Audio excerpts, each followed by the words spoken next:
현대 신경과학이 다시 들여다보기 시작한 아주 오래된 호흡법이 있습니다. 더 놀라운 점은 이것이 복잡한 장비도, 비싼 치료도, 긴 수행도 아니라는 사실입니다. 단 몇 분, 매일 아주 짧게. 그런데도 뇌와 신경계에 안전하다는 신호를 보내고 과부하 상태에 갇힌 몸을 깊은 회복 모드로 돌리는데 강한 영향을 줄 수 있습니다. 최근 많은 연구자들이 주목하는 이유도 여기에 있습니다. 이 호흡은 단순한 긴장 완화가 아닙니다. 뇌의 회복과 학습, 적응에 관여하는 BDNF와 연결되고 미주신경과 자율신경계의 균형, 그리고 신경 가소성과도 이어집니다. 다시 말해, 당신은 그냥 숨을 쉬는 것이 아니라 지친 뇌와 예민해진 신경계에 새로운 명령을 보내게 되는 것입니다. 지금 당신의 상태가 이렇다면 더 주의 깊게 들어야 합니다. 잠은 잤는데 회복되지 않습니다. 머리는 계속 돌아가는데 집중은 흐려집니다. 사소한 일에도 예민해지고 결정은 느려지고 목과 어깨는 늘 굳어 있습니다. 몸은 피곤한데 뇌는 꺼지지 않습니다. 많은 사람이 쉬고 있다고 생각하지만 실제로는 스트레스 모드에서 빠져나오지 못한 채 버티고 있을 뿐입니다. 바로 이런 상태에서 오래된 티베트 호흡법이 다시 주목받고 있습니다. 이유는 신비로워서가 아닙니다. 너무 단순한데도 실제 변화가 빠르게 느껴질 수 있기 때문입니다. 특히 바쁜 일상 속에서도 혼자 할 수 있고 돈이 들지 않으며 짧은 시간 안에 신경계의 상태를 바꾸는 출발점이 될 수 있습니다. 이 영상에서는 그 과학적 원리를 이해하기 쉽게 설명하고 왜 이 호흡이 뇌를 과부하에서 회복적으로 돌리는지 알려드리겠습니다. 그리고 핵심인 555 호흡 프로토콜을 정확하게 따라할 수 있게 단계별로 안내하겠습니다. 또한 이틀, 7, 1, 3주 동안 어떤 변화를 기대할 수 있는지도 현실적으로 말씀드리겠습니다. 당신의 뇌가 너무 오래 긴장 속에 살아왔다면 지금 필요한 것은 더 세게 버티는 힘이 아니라 정확하게 풀어주는 기술일 수 있습니다. 당신은 제가 계속해서 이의 이부를 써드리길 원하시나요? 현대 신경과학이 다시 주목하기 시작한 아주 오래된 호흡법이 있습니다. 더 놀라운 점은 이것이 복잡한 장비도, 비싼 치료도, 긴 명상도 아니라는 사실입니다. 단 몇 분, 하루에 아주 짧게 실천하는 것만으로도 뇌와 신경계에 안전하다는 신호를 보내고 과부하에 갇힌 몸을 깊은 회복 모드로 돌리는데 강한 영향을 줄 수 있습니다. 최근 연구자들이 이 호흡에 주목하는 이유도 바로 여기에 있습니다. 이것은 단순한 긴장 완화 기술이 아닙니다. 뇌의 회복과 학습, 적응에 관여하는 BDNF와 연결되고 미주신경과 자율신경계의 균형, 그리고 신경 가소성과도 이어집니다. 다시 말해, 당신은 그저 숨을 쉬는 것이 아닙니다. 지친 뇌와 예민해진 신경계에 새로운 명령을 보내는 것입니다. 지금 당신의 상태가 이렇다면 더 집중해서 들어야 합니다. 잠은 자는데도 개운하지 않습니다. 머리는 계속 돌아가는데 집중은 흐려집니다. 사소한 일에도 쉽게 예민해지고 결정은 느려지고 목과 어깨는 늘 굳어 있습니다. 몸은 분명 피곤한데 뇌는 꺼지지 않습니다. 많은 사람이 쉬고 있다고 생각하지만 실제로는 스트레스 모드에서 빠져나오지 못한 채 버티고 있을 뿐입니다. 그래서 쉬어도 회복되지 않고 주말이 지나도 뇌의 피로가 남아있는 것입니다. 바로 이런 상태에서 5천년 전 티베트의 호흡법이 다시 주목받고 있습니다. 이유는 신비해서가 아닙니다. 너무 단순한데도 실제 변화가 빠르게 느껴질 수 있기 때문입니다. 특히 바쁜 일상 속에서도 혼자 할 수 있고 돈이 들지 않으며 짧은 시간 안에 신경계 상태를 바꾸는 출발점이 될 수 있습니다. 이 영상에서는 이 호흡이 왜 뇌를 과부하에서 회복적으로 돌리는지 그 과학적 원리를 쉽게 설명해 드리겠습니다. 그리고 핵심인 555 호흡 프로토콜을 정확하게 따라 할 수 있도록 단계별로 안내하겠습니다. 또한 이틀, 7, 1, 3주 동안 어떤 변화를 기대할 수 있는지도 현실적으로 말씀드리겠습니다. 당신의 뇌가 너무 오래 긴장 속에 살아왔다면 지금 필요한 것은 더 세게 버티는 힘이 아니라 정확하게 풀어주는 기술일 수 있습니다. 파트 1을 계속 써드릴까요? 현대 신경과학이 다시 주목하기 시작한 아주 오래된 호흡법이 있습니다. 더 놀라운 사실은 이것이 복잡한 장비도 비싼 프로그램도 긴 수행도 아니라는 점입니다. 하루 몇 분만으로도 뇌에 안전하다는 신호를 보내고 과부하에 갇힌 신경계를 깊은 회복 모드로 돌리는데 강한 영향을 줄 수 있습니다. 최근 여러 연구자들이 이 호흡에 관심을 보이는 이유도 바로 여기에 있습니다. 이것은 단순히 마음을 진정시키는 수준의 방법이 아닙니다. 뇌의 회복과 학습, 적응과 연결되는 BDNF, 그리고 미주신경, 자율신경계의 균형, 신경가소성과 이어질 수 있기 때문입니다. 쉽게 말해, 당신은 단지 숨을 고르는 것이 아닙니다. 지친 뇌와 예민해진 몸 전체에 새로운 방향을 보내는 것입니다. 지금 당신의 상태가 이렇다면 더 주의 깊게 들어야 합니다. 잠을 자도 개운하지 않습니다. 머리는 계속 돌아가는데 집중은 흐려집니다. 작은 일에도 예민해지고 판단은 느려지고 목과 어깨는 늘 굳어 있습니다. 몸은 분명 피곤한데 뇌는 꺼지지 않습니다. 많은 사람이 쉬고 있다고 생각하지만 실제로는 스트레스 모드에서 빠져나오지 못한 채 버티고 있을 뿐입니다. 그래서 쉬어도 회복되지 않고 하루가 끝나도 머릿속 소음은 줄어들지 않습니다. 바로 이런 상태에서 5천년 전 티베트 호흡법이 다시 소환되고 있습니다. 이유는 신비롭기 때문이 아닙니다. 너무 단순한데도 변화가 생각보다 빠르게 느껴질 수 있기 때문입니다. 특히 바쁜 일상 속에서도 혼자 할 수 있고 돈이 들지 않으며 짧은 시간 안에 신경계 상태를 바꾸는 출발점이 될 수 있다는 점이 중요합니다.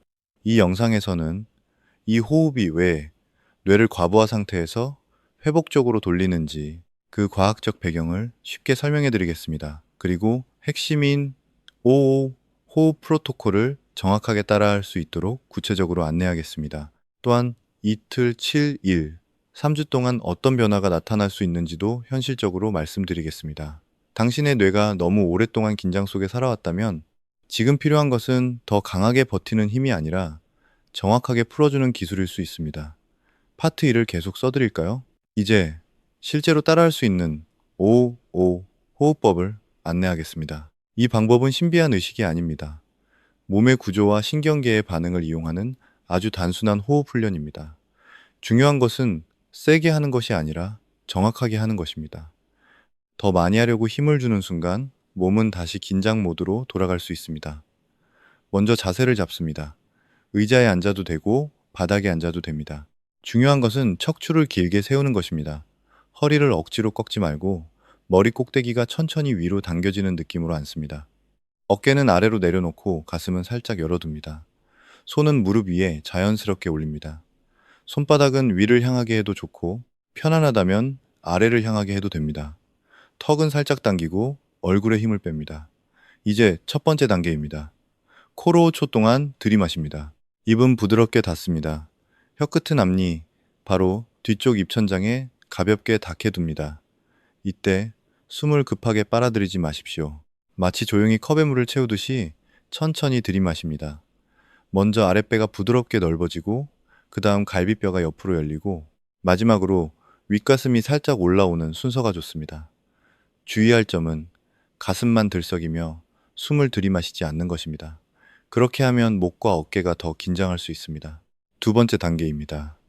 5초 동안 숨을 머금습니다. 여기서 많은 사람이 실수합니다. 숨을 참는다고 해서 얼굴을 찡그리거나 목을 조이거나 어깨를 굳히면 안 됩니다. 숨은 머금되 몸은 부드럽게 둡니다. 이 시간은 버티는 시간이 아닙니다. 몸이 들이마신 공기를 느끼고 신경계가 새로운 리듬을 인식하는 시간입니다. 얼굴, 턱, 목, 어깨에 힘이 들어갔다면 바로 조금 풀어주십시오. 세 번째 단계입니다. 5초 동안 천천히 내쉽니다. 입을 아주 살짝 열어도 좋습니다. 턱을 풀고 어깨를 더 아래로 떨어뜨리고 가슴이 부드럽게 내려오는 것을 느낍니다. 숨을 내쉴 때는 몸 안에 쌓여있던 압박감이 밖으로 빠져나간다고 상상해도 좋습니다. 이 단계가 특히 중요합니다. 느리고 조절된 날숨은 부교감 신경을 깨우는 강한 신호가 될 수 있습니다. 당신의 몸은 이때 안전하다는 메시지를 받기 시작합니다. 한 번의 완전한 호흡은 이렇게 구성됩니다. 5초 들이마시고 5초 머금고 5초 내쉽니다. 이것이 한 바퀴입니다. 처음에는 세 바퀴만 해도 충분합니다. 세 바퀴를 지나면 목과 어깨의 긴장이 아주 조금 풀리는 느낌이 올 수 있습니다. 5바퀴 정도 하면 머릿속 소음이 조금 낮아지는 것을 느낄 수 있습니다. 10바퀴까지 이어가면 생각이 전보다 느려지고 몸이 더 깊게 가라앉는 감각이 분명해질 수 있습니다. 처음 하는 사람은 완벽하게 하려고 애쓰지 않아도 됩니다. 5초가 어렵다면 조금 더 부드럽게 시작하십시오. 다만 구조는 유지하는 것이 좋습니다. 들이마시고 머금고 내쉬는 흐름을 같은 길이로 맞추려는 의도가 중요합니다. 몸이 익숙해지면 자연스럽게 5초 리듬에 가까워집니다. 연습 중에 몇 가지 감각이 나타날 수 있습니다. 가슴이 따뜻해질 수 있습니다. 손끝이 아주 살짝 저릴 수 있습니다. 머릿속 공간이 넓어진 것처럼 느껴질 수 있습니다. 생각이 갑자기 사라지는 것이 아니라 생각 사이의 간격이 조금 생기는 느낌이 올 수 있습니다. 목과 어깨가 덜 조이는 것도 흔한 변화입니다. 대부분은 몸이 새로운 호흡 리듬에 적응하는 과정에서 나타나는 자연스러운 반응입니다. 반대로 조심해야 할 실수도 있습니다. 첫째, 숨을 너무 강하게 들이마시는 것입니다. 강한 호흡이 좋은 호흡은 아닙니다. 둘째, 숨을 머금을 때 몸 전체를 굳히는 것입니다. 이것은 신경계에 또 다른 긴장 신호를 보낼 수 있습니다. 셋째, 내쉬는 숨을 너무 빨리 끝내는 것입니다. 이 호흡의 핵심은 조용하고 긴 날숨에 있습니다. 넷째, 한 번에 큰 결과를 보려고 몸을 밀어붙이는 것입니다. 신경계는 강압으로 바뀌지 않습니다. 반복되는 안전 신호로 다시 훈련됩니다. 이 호흡을 할 때 기억해야 할 문장이 있습니다. 당신은 단지 숨을 쉬는 것이 아닙니다. 당신은 신경계에 새로운 명령을 보내고 있습니다. 이제 위험 모드에서 내려와도 된다. 이제 몸을 회복 모드로 돌려도 된다는 신호를 보내는 것입니다. 이제 이 호흡이 실제 생활에서 어떤 변화를 만들 수 있는지 보겠습니다. 가장 먼저 느끼는 변화는 아주 극적이라기보다 조용하고 현실적입니다. 몇 분만 해도 목과 어깨를 붙잡고 있던 힘이 조금 내려가고 생각이 한꺼번에 몰아치던 속도가 약간 늦춰집니다. 괜히 마음이 조급해지던 느낌이 줄고 머리 안에 탁한 안개가 조금 걷히는 듯한 순간이 옵니다. 갑자기 다른 사람이 되는 것은 아닙니다. 대신 뇌가 더 이상 계속 당신을 밀어붙이지 않는 상태에 가까워집니다. 이 변화가 중요한 이유는 많은 사람이 피곤한 것이 아니라 과부하 상태에 오래 갇혀 있기 때문입니다. 분명 쉬었는데도 회복되지 않고 잠을 자도 개운하지 않고 작은 자극에도 예민하게 반응합니다. 이런 상태에서는 몸의 통증도 더 크게 느껴질 수 있습니다. 특히 오래된 통증 가운데 일부는 단지 근육이나 관절의 문제만이 아니라 신경계가 통증 패턴을 반복해서 학습한 결과일 수 있습니다. 몸이 이미 지나간 긴장을 계속 재생하고 있는 것입니다. 호흡으로 신경계의 반응이 바뀌기 시작하면 통증을 느끼는 방식 자체도 서서히 달라질 수 있습니다. 그래서 어떤 사람은 어깨와 목의 묵직함이 줄고 어떤 사람은 오래된 두통의 빈도가 낮아졌다고 느낍니다. 이 점은 특히 나이가 들수록 더 크게 와닿을 수 있습니다. 40대 이후에는 스트레스가 단순히 기분 문제로 끝나지 않습니다. 잠이 얕아지고 뒷목이 자주 굽고 이유 없이 피로가 오래 남고 머리는 쉬지 못하는데 몸만 먼저 지칩니다. 그런데 이 시기에 많은 사람들은 복잡한 운동이나 긴 명상 루틴을 꾸준히 하기 어렵습니다. 시간이 없고 에너지도 부족하기 때문입니다. 그래서 짧고 단순하면서도 스스로 바로 할 수 있는 방법이 더 현실적입니다. 이 호흡은 바로 그런 조건에 잘 맞습니다. 돈이 들지 않고 특별한 장비도 필요 없고 출근 전이나 잠들기 전에도 충분히 할 수 있습니다. 집중력과 판단력에도 도움이 될 수 있습니다. 신경계가 불안정하면 머릿속에는 늘 배경소음이 깔려 있습니다. 해야 할 일과 걱정이 뒤엉켜 있고 하나를 결정하는데도 쓸데없는 에너지가 많이 듭니다. 하지만 몸이 안전하다고 느끼기 시작하면 뇌는 생존 경보에 쓰던 에너지를 다른 곳으로 돌릴 수 있습니다. 그 결과 생각이 조금 더 또렷해지고 우선순위를 정하기 쉬워지고 회의나 발표 전에도 덜 흔들릴 수 있습니다. 특히 늘 성과와 속도를 요구받는 환경에 있는 사람에게는 이런 차이가 매우 크게 느껴질 수 있습니다. 일상에서 적용하는 방법도 어렵지 않습니다. 아침에 하루를 시작하기 전 몇 바퀴만 해도 몸이 급하게 시동 걸리는 것을 막는 데 도움이 됩니다. 낮에 압박이 몰려올 때 잠깐 멈추고 하면 감정이 폭주하기 전에 중심을 되찾는 데 유용합니다. 밤에는 더 직접적입니다. 몸은 지쳤는데 머리만 꺼지지 않는 밤, 침대에 누워도 생각이 계속 달릴 때, 이 호흡은 뇌에 이제 멈춰도 된다는 신호를 보내는 도구가 될 수 있습니다. 중요한 회의 전이나 큰 결정을 내려야 하는 순간에도 마찬가지입니다. 당신에게 필요한 것은 더 많은 긴장이 아니라 더 안정된 신경계이기 때문입니다. 핵심은 이것입니다. 이 호흡은 당신을 비현실적으로 바꾸는 기술이 아닙니다. 대신 뇌와 몸이 서로를 방해하지 않게 만드는 훈련입니다. 계속 과열되던 내부 시스템을 조금씩 정상 범위로 되돌리는 과정입니다. 그리고 그 변화는 생각보다 훨씬 현실적인 곳에서 먼저 드러납니다. 덜 예민해지고, 덜 굳고, 덜 흔들리고 조금 더 선명해지는 것입니다. 이제 변화가 시간에 따라 어떻게 쌓이는지 보겠습니다. 이 호흡은 한 번 했다고 모든 것이 즉시 해결되는 마법이 아닙니다. 하지만 신경계는 반복되는 신호에 반응합니다. 매일 같은 방식으로 안전하다는 신호를 보내면 뇌와 몸은 그 패턴을 조금씩 배웁니다. 중요한 것은 강도가 아니라 반복입니다. 더 세게 하는 것이 아니라 더 꾸준히 하는 것입니다. 처음 이틀 동안 많은 사람이 가장 먼저 알아차리는 것은 수면과 반응의 변화입니다. 잠드는 시간이 조금 짧아지거나 밤에 깨더라도 다시 잠으로 돌아가기 쉬워질 수 있습니다. 아침에 일어났을 때 완전히 개운하지는 않더라도 머리가 이전보다 덜 무겁게 느껴질 수 있습니다. 또 작은 말 한마디, 업무 메시지 하나, 가족과의 짧은 갈등에도 즉각적으로 폭발하던 반응이 조금 늦춰질 수 있습니다. 이 짧은 틈이 중요합니다. 그 틈 안에서 신경계는 예전처럼 자동으로 싸우거나 도망치는 모드로 들어가지 않고 다른 선택을 할 수 있게 됩니다. 일주일이 지나면 변화는 조금 더 분명해질 수 있습니다. 집중이 전보다 오래 유지되고 생각이 덜 엉키며 해야 할 일을 정리하는 속도가 조금 빨라질 수 있습니다. 어떤 사람은 오후가 되면 늘 찾아오던 두통이 줄었다고 느끼고 어떤 사람은 목과 어깨의 압박감이 덜하다고 말합니다. 마음속 소음도 낮아집니다. 완전히 조용해지는 것이 아니라 계속 켜져 있던 배경 경보음이 작아지는 느낌에 가깝습니다. 이때부터 많은 사람이 깨닫습니다. 문제는 의지가 약해서가 아니라 신경계가 너무 오래 긴장 상태에 묶여 있었다는 사실입니다. 3주가 지나면 더 깊은 층에서 변화가 시작될 수 있습니다.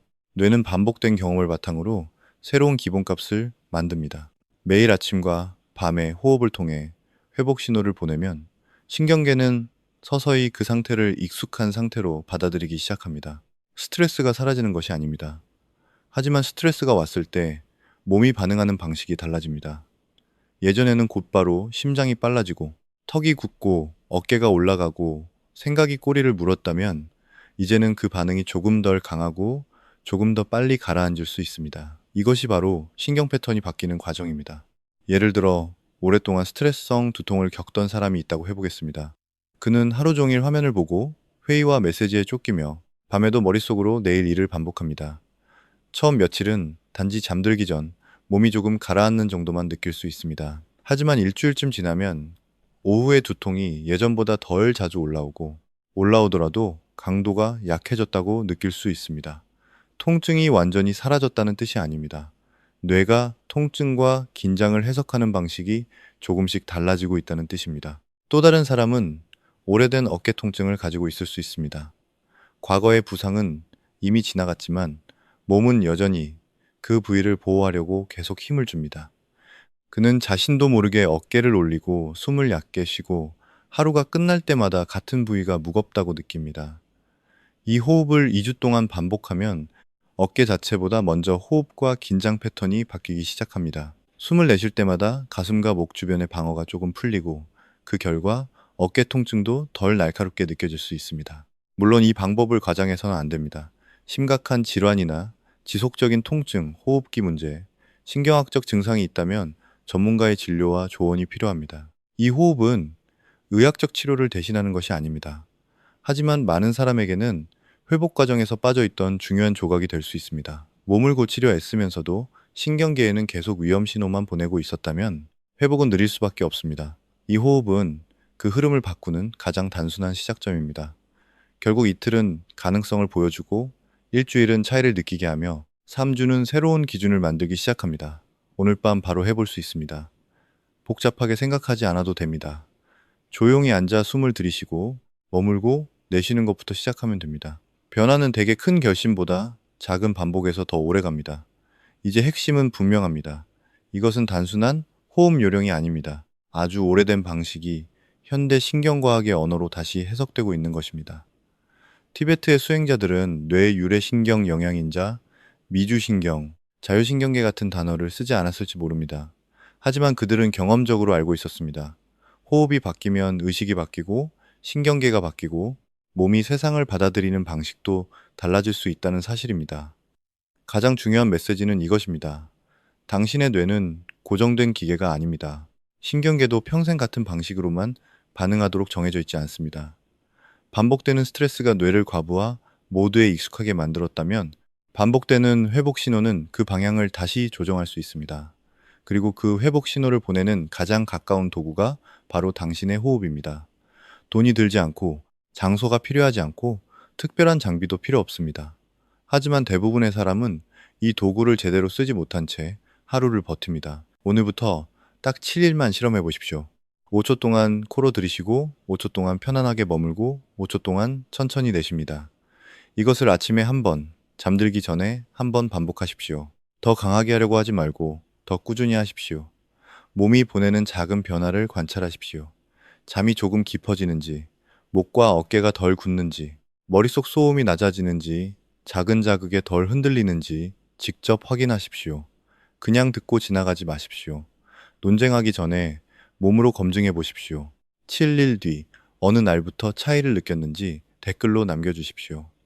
당신의 뇌와 몸이 과부하, 모드에서 벗어나기를 진심으로 원한다면 시작은 지금 이 한 번의 호흡입니다. 이 정보는 당신이 실제로 실천할 때만 삶을 바꿉니다.